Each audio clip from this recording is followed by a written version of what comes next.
Hello student, welcome to eco Vishwa sir, जहाँ पढ़ते हैं आप इकोनॉमिक्स बहुत ही अलग अंदाज में। तो कैसे हैं आपसे, मैं आशा करता हूँ आप सब अच्छे होंगे, पढ़ तो रहे होंगे।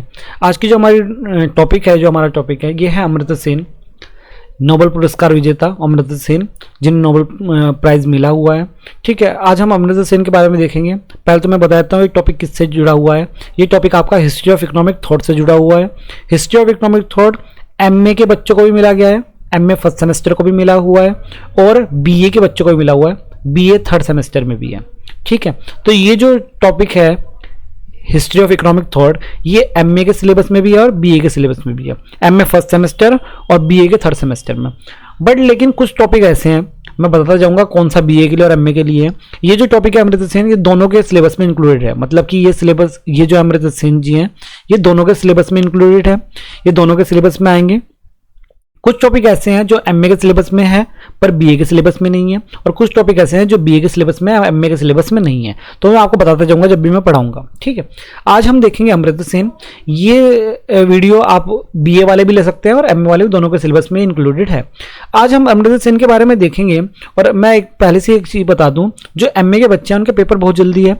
ठीक है, उन्हें मैं 4-5 चीज़ें करा चुका था कॉलेज में।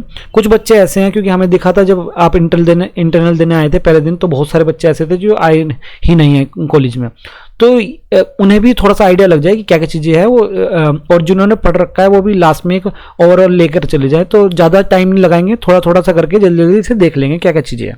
ठीक है, हम स्टार्ट करते हैं अमर्त्य सेन को। सबसे पहली बात, तो अमर्त्य सेन के बारे में हम अगर हम जानते हैं तो अमर्त्य सेन कौन है। अमर्त्य सेन भारतीय मूल के अर्थशास्त्री रहे हैं। क्या रहे हैं? भारतीय मूल के अर्थशास्त्री रहे हैं, जो कि बंगाल में जन्मे हैं।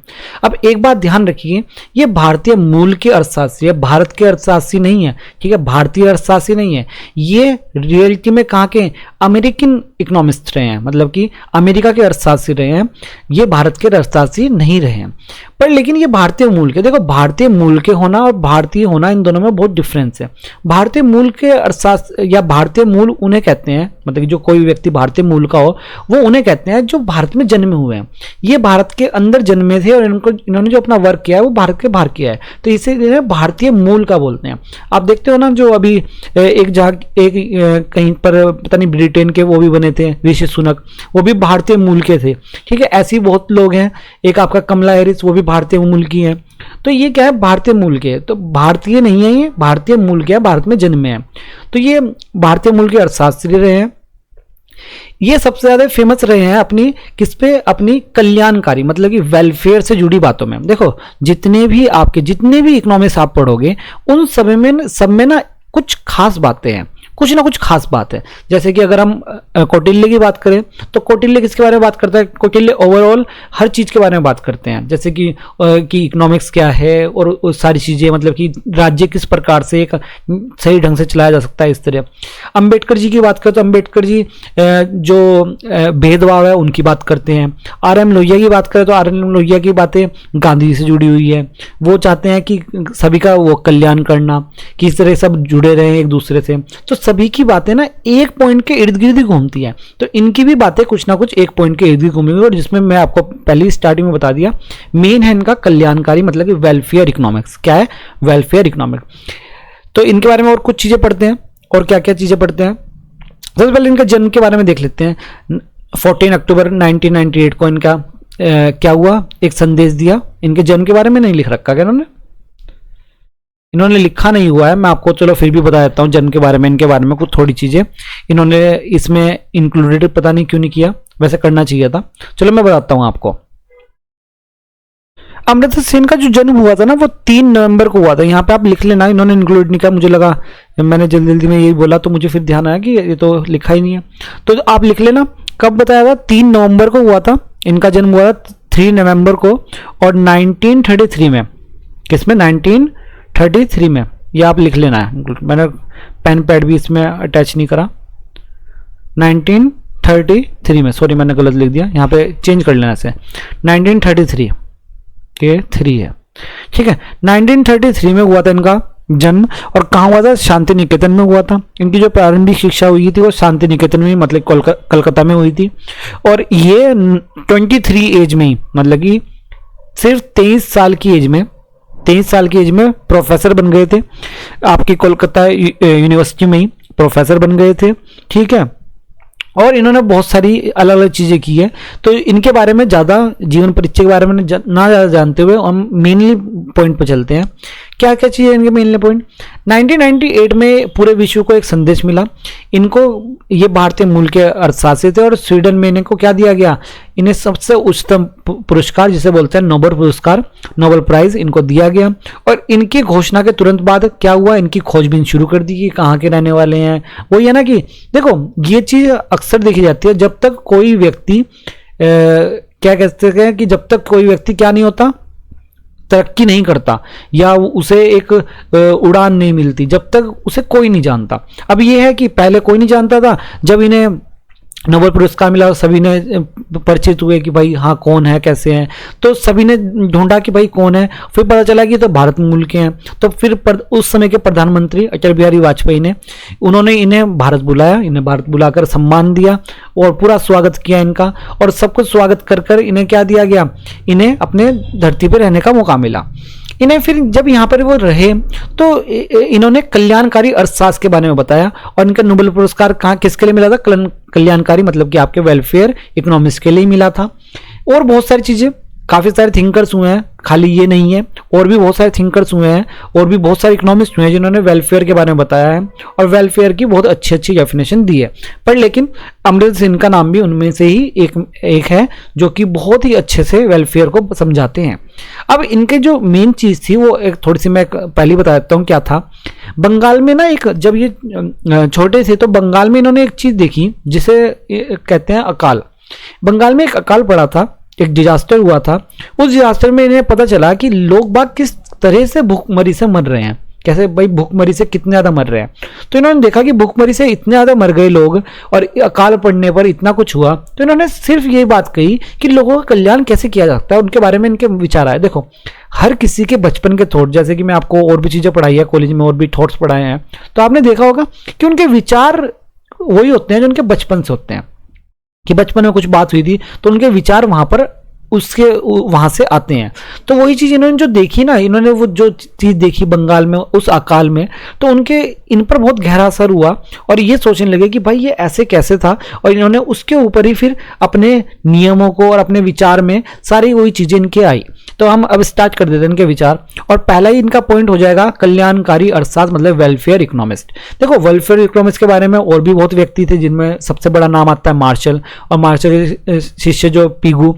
आपको पता ही है इकोनॉमिक्स की डेफिनेशन कई तरीके से होती है और उनमें से एक है वेलफेयर इकोनॉमिक्स की डेफिनेशन। तो उनमें ये सारे के सारे मार्शल और पिगू ये आपने पढ़े ही होंगे, और नहीं तो अगर नहीं पढ़े तो आगे जाके पढ़ोगे ने। तो बाद में बहुत सारे अर्थशास्त्री आए, लेकिन आधुनिक कल्याणकारी की जो सबसे ज्यादा फेमस माने जाते हैं वो कौन माने जाते हैं, अमर्त्य सेन माने जाते हैं। अमर्त्य सेन इनमें मेन थे, और अमर्त्य सेन ने दो बातें बताई।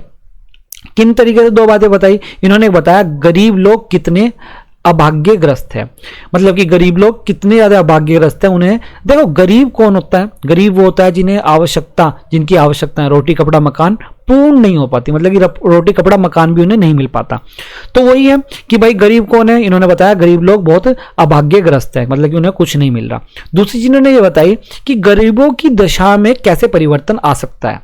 मेनली इनके दो पॉइंट थे। क्या पॉइंट थे, एक तो था गरीब लोग कितने अभाग्यग्रस्त हैं, मतलब कि गरीब लोग कैसे हैं कि उन्हें अपनी आवश्यकता भी वो पूर्ण नहीं कर पा रहे, और दूसरा था इनकी जो दशा है, ये जो गरीबी दशा है इन लोगों की, उसको किस तरीके से आप क्या कर सकते हो, उनमें कैसे परिवर्तन लाओ, मतलब कि लिविंग ऑफ स्टैंडर्ड में किस टाइप से आप परिवर्तन ला सकते हो उनकी गरीबी को हटाते हुए। तो इनकी दो बातों में सही सही अनुमान नहीं लगाया जा सकता कि गरीब की दशा कैसे सुधरती है या आप कैसे सुधार सकते हो। तो उसमें इन्होंने बहुत सारी बातें बताई, एक एक करके हम देखते जाएंगे क्या क्या बातें थी। उससे पहले देखते हैं और क्या क्या चीज दी गई है। अमर्त्य सेन के विचार सोचपूरक हैं, और इन्होंने वही चीज जो मैंने आपको बताया था कि इन्होंने क्या देखा था, बचपन में बंगाल में पड़े अकाल को इन्होंने अपनी आंखों से देखा था, और वहां पर देखा था कि लोग कैसे दाने दाने के लिए तरस गए थे, सैकड़ों लोगों की मौत हो गई थी, अनाज भंडार भरे पड़े थे, फिर भी लोग बाग क्या कर रहे थे, लोग बाग उस अनाज को नहीं बचा रहे थे, लोग अकाल में मरते रहे और कोई भी कुछ नहीं हुआ। तो मतलब कि इन पर बहुत ज़्यादा गहरा प्रभाव पड़ा था, वही मैंने जो बताया, इन पर बहुत गहरा प्रभाव पड़ा था। उसके आगे हम देखते हैं कि इन अकालों का इन्होंने क्या करना, अध्ययन करना स्टार्ट किया कि और कहाँ कहाँ पर अकाल पड़ते हैं। और इन्होंने एक चीज़ पाई उस अपने शोध में, अपने रिसर्च में, कि इन्होंने देखा कि अफ्रीका में भी एक अकाल पड़ा था 1968 से 1974 पर। अफ्रीका में भी एक डिजास्टर हुआ था और उस डिजास्टर में इन्होंने पाया कि वहां पर ये चीज कंडीशन नहीं मिली। मतलब कि वहां पर भी अकाल पड़ा, वहां पर भी लोगों को प्रॉब्लम हुई, लेकिन वहां पर प्रति व्यक्ति उत्पादन, मतलब कि कोई कमी नहीं थी, कोई भूखमरी नहीं हुई, कुछ नहीं हुआ। तो ऐसे में इन्होंने बताया अकाल और भूख के बीच कोई भी रिश्ता नहीं दिखाई दे रहा है। मतलब कि लोग सिर्फ क्या कर रहे हैं, लोग अकाल को एक जरिया बना रहे हैं भूखमरी का। मतलब कि कहने का मतलब ये है कि सही मायने में गरीबी है, क्या है, गरीबी, सही मायने में गरीबी एक मेन पॉइंट है और गरीबी को ही ठीक करना है। तो एक विचार है गरीबी किस तरह ठीक हो, और वही हमारा क्या है, वेलफेयर, वही कल्याण है। सरकार क्या चाहती है, सरकार चाहती है कल्याण करना, मतलब कोई भी भूखा ना सोए, कोई भी आपका रोड पर ना सोए, सभी को मकान मिले, यही चीज चाहती है। और यही चीज इन्होंने बात करी और ये बहुत बड़ी बात है और यही मेन मुद्दा है हर चीज से जुड़ा हुआ। तो इसके बारे में आप बहुत सारी चीजें इसमें लिखी हुई है, आप बहुत सारी चीजों को बता सकते हो। मेन पॉइंट आपका एक हो गया, आपका वेलफेयर इकोनॉमिक्स, आपका कल्याणकारी अर्थशास्त्र। दूसरा पॉइंट हो जाता है कल्याण के सूचक। अब ये जो कल्याण है ये किस तरीके से हो सकता है, कितने इसके इंडिकेटर्स हैं। तो क्या होता है, कल्याण के सूचक, या इसे बोल सकते हैं वेलफेयर इंडिकेटर्स। अब इसमें क्या क्या है, इन्होंने बताया कि आजादी के 5 दशकों बाद भी काफी लोग गरीब बने हुए हैं। मतलब कि काफी लोगों की स्थिति बहुत गंभीर है, अभी भी लोग क्या हैं, गरीब है। भारत स्वतंत्र हो गया है, भारत स्वतंत्र हो रहा है, पर लेकिन फिर भी क्या हो रहा है, गरीब ही गरीब हो रहे हैं। कि फिर उन्होंने बहुत सारी बातें बताई जो कि मेन इतनी ज़्यादा जरूरी नहीं है कि बहुत सारे वो स्टेटमेंट वगैरह हैं, पर मेन चीज़ जो थी वो आपके हैं इनके इंडिकेटर्स, कि क्या क्या इंडिकेटर्स हैं। इन्होंने 5 इंडिकेटर्स दिए हैं, 4-5 इंडिकेटर्स हैं। उसमें सबसे पहला है कि आपकी स्वास्थ्य सेवाएं, मतलब कि हेल्थ रिसोर्सेज कैसे हैं। तो मेन है किसी भी देश में, कोई भी अगर कंट्री है तो उसमें मेन होता है आपकी हेल्थ रिसोर्स कैसे हैं। दूसरी होती है साक्षरता, लिटरेसी, कि आपके देश में लिटरेसी कितनी है। उसके बाद है आपकी सामाजिक राजनीतिक, मतलब कि आपकी पॉलिटिकल और आपकी सोशल किस टाइप की आपके थॉट्स हैं। सहभागिता कैसी है, आप राजनीति में किससे रहते हो, राजनीति किसी तरह की है, वहां पर अच्छी राजनीति हो रही है या फिर बुरी राजनीति है, वो सभी डिपेंड करता है। मतलब कि देखो, स्वस्थ होना बहुत जरूरी है, पढ़ा लिखा होना बहुत जरूरी है, और तीसरी चीज क्या है, राजनीति हो रही है वो लोगों के हित के लिए हो, ना कि सिर्फ अपने हित के लिए। वैसे आम चीजों में दिखती नहीं है, राजनीति अपने हित के लिए होती है, लोग बागों के लिए, पर फिर भी होनी चाहिए। और तीसरी मेन चीज जो कि मैं भी कहता हूं मेन पार्ट यही है, जिसे बोलते हैं आर्थिक असमानताएं, आपकी इकोनॉमिकल डिस्ट्रीब्यूट। जो इकोनॉमिकल डिस्ट्रीब्यूट है वो थोड़ा ठीक प्रकार से होना चाहिए, मतलब कि अमीर और अमीर नहीं होने चाहिए और गरीब नहीं होने चाहिए। क्या करना है, इसको मैनेज करना है। किस प्रकार से मैनेज करना है, आप टैक्सेस लगाइए, अलग तरह की चीजें कीजिए। जितने अमीर हैं वो उतने टैक्स दें, उन्हें गरीबी के लिए यूज किया जाए, वही सभी सारी चीजें यूज होनी चाहिए। और क्या क्या चीजें हैं, और छोटी छोटी चीजें, वही चीज जो मैंने ऊपर बताया है, इसी पॉइंट्स को यहाँ पर डिस्क्राइब किया गया है कि वही बेरोजगारी बहुत बढ़ रही है, साक्षरता की तुलना बहुत कम है, ये वगैरह वगैरह वगैरह। तो मेन चीजें मैं आपको बताता जा रहा हूँ जिससे कि आप लोग इसको समझ जाए। आगे चलते हैं। गरीबी सूचकांक मतलब कि आपके जो कहते हैं ना, जिसे बोलते हैं पॉवर्टी इंडेक्स, तो उस चीज के बारे में बताया है कि गरीबी सूचकांक, गरीबी अंक क्या होते हैं, गरीबी सूचकांक अंक क्या होते हैं। तो इन्होंने क्या करा, इन्होंने मापदंड उसको स्केल किया, और किस में स्केल किया, पॉवर्टी इंडेक्स में। इन्होंने पॉवर्टी इंडेक्स को बताया, और इन्होंने पॉवर्टी इंडेक्स को 2 टाइप से बताया। एक आपका प्रत्यक्ष, कहाँ गया ये रहा, एक आपका प्रत्यक्ष विधि और एक आपका यहीं लिखी होगी आई विधि, ये रही। मतलब कि आपकी प्रत्यक्ष विधि मतलब डायरेक्ट एक मेथड है, एक मेथड है डायरेक्ट मेथड, और एक मेथड है इनकम मेथड। अब डायरेक्ट मेथड क्या होता है वो भी समझ लीजिए। डायरेक्ट मेथड होता है कि उन लोगों को देखा जाए जिनकी आवश्यकताएं पूर्ण नहीं हो रही, कहाँ लिखा है, ये रहा, जिनकी आवश्यकताएं पूर्ण नहीं हो रही। तो डायरेक्ट मेथड क्या होता है, जिनकी आवश्यकताएं पूर्ण नहीं हो रही उन्हें एक साइड कर दिया जाए। भाई ऐसे हमने बना लिया, एक साइड तो वो लोग रख लिए जिनकी आवश्यकता ही पूर्ण नहीं हो रही, ठीक है। अब देखो समझना, आवश्यकताएं पूर्ण होने का मतलब क्या है और आय का स्तर नीचे होने का मतलब क्या है। आवश्यकताएं पूर्ण होने का मतलब ये है, आवश्यकता ही ना पूर्ण हो मतलब कि बहुत गरीब है व्यक्ति, उसके पास कुछ भी नहीं है कि उसकी आवश्यकताएं पूर्ण नहीं हो रही, मतलब रोटी कपड़ा मकान ही नहीं मिल रहा उसको, तो बहुत ज्यादा निम्न का हो गया, क्या बहुत ज्यादा निम्न।